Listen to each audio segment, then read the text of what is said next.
Grandpa's Journal, Episode 7, the Paddy Creek Baptist Church. I overslept a little the following morning. When I did wake up, I lie under the covers for several minutes, recalling the events of the previous day and contemplating ways of nonchalantly approaching my folks in regard to my plans for church. I was cautiously optimistic that their permission could be had, but it wouldn't be cheap nor easy. When I eventually stuck my head out from under the covers, Christoph, who was normally the late riser, was already dressed and gone. I slipped on my socks before stepping onto the cold hardwood floor, and then sprinted for the chifforobe to collect my trousers and a flannel shirt. I could see my breath as I pulled on my work boots. The Franklin stove was stone cold. No use to loiter there. I completed the chores quickly and set my sights on the kitchen and a nice warm cook stove. With a little luck, I could thaw out my backside and sneak a piece of bacon too. As I passed the mudroom by the pantry, I met Christoph shivering in his drawers. Christoph had commandeered a kettle of hot water from the kitchen and was midway through the 30-second dousing, which in his mind passed for a sponge bath. With the exception of the semi-monthly occasion of an actual bath in the galvanized tub on the back porch, bathing was an unpleasant ritual. It was performed only by necessity and under duress. Mother was a stickler for good hygiene, and even though there had been occasions when we were able to outrun Mother, Mother knew where we lived. As soon as Christoph had met his obligation, I stripped down, grabbed a fresh washcloth, and followed suit. That ordeal over with, I ran back to my room, donned my Sunday shirt and new boots, and headed back for the kitchen. As I passed the pantry, several of the younger children were paying their dues with what was left of the kettle of now lukewarm water. Being deep in thought, I lacked the attentiveness that the situation demanded. Suddenly, a barrage of wringing wet washcloths interrupted my meditation, lambasting me alongside the head and rendering me momentarily senseless. Despite the fact that this unprovoked assault momentarily fouled my normally sweet disposition, there was little I could do in retaliation. The precedent had been long established, and I should have been more alert. I was, nonetheless, seriously considering retribution when my attention was diverted suddenly to the smell of breakfast. The womenfolk were hard at work as I entered the kitchen. Sunday breakfast was a big event and required plenty of time and preparation. Kathleen and Maggie rose at the crack of dawn in order to have the old cast-iron range fired up and the oven heated to a temperature sufficient to produce golden brown biscuits. Mother was mixing hot cake batter in a large blue bowl, and Maggie was slicing bacon. Father and Uncle Gus were sitting near the fire sipping their coffee. "How was the square dance?" Father asked as I entered the room. Mother eyed me curiously, and Father emphasized his inquiry with a look reminiscent of his parting glare as he left me at the festival the previous evening. "Pretty good," I responded cautiously. "What time did you get home?" was his next query. "Pretty late," I replied. "Pretty late, I'd say," exclaimed Mother, and assaulted her batter with an increased vigor.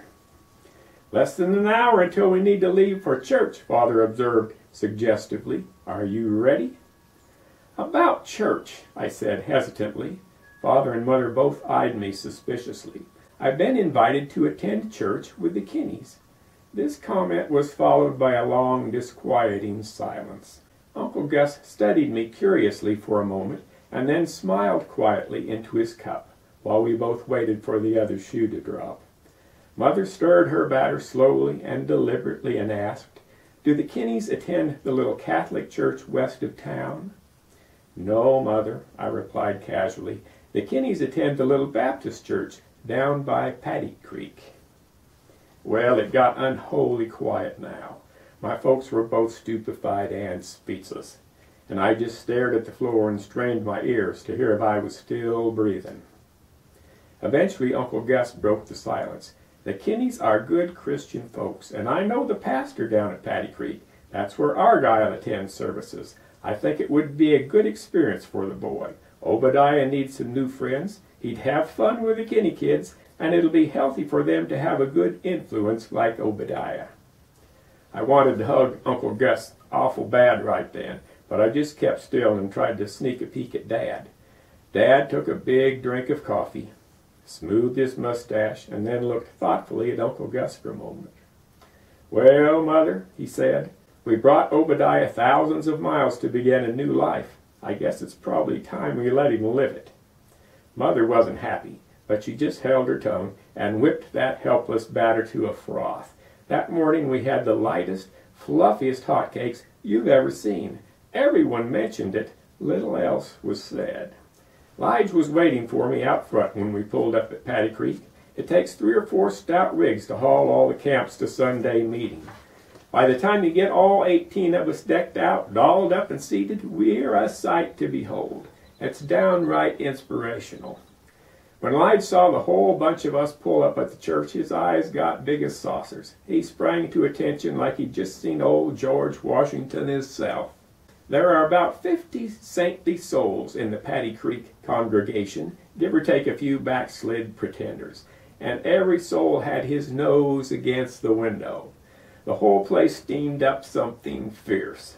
They were all fired up and ready to share the good news.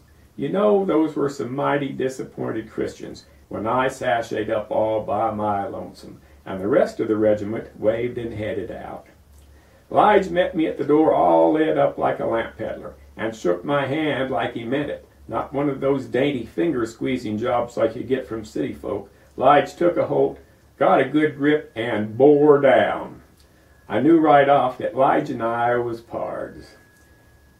When we stepped into the church, I got the same treatment from the whole outfit. By the time I'd found a seat, I'd met the preacher and the entire congregation. I guess they don't get to entertain many Catholics down at Paddy Creek. I pretty well cornered the market.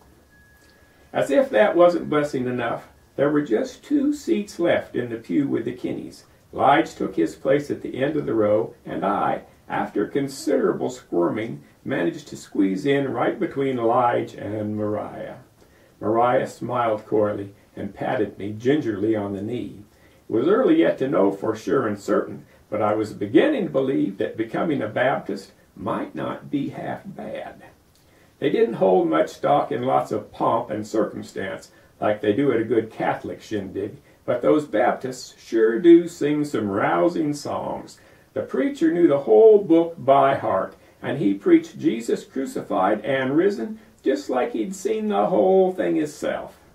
The festivities got louder and happier as time went on, till folks were shouting hallelujah, and the whole church was howling like a blustery March wind. The Spirit filled that building till I couldn't keep my seat. My throat swelled and I couldn't get my breath. Then Mariah took my hand in hers, the tears streamed down my face, and hand in hand we headed for the front. Those Baptists shouted, "Glory!" We kneeled before the Lord. The Spirit moved, and 2 young souls were saved. Well, I don't know how it happened, and my folks will have a cow, but I'm a member and a deacon at the Paddy Creek General Baptist Church of God.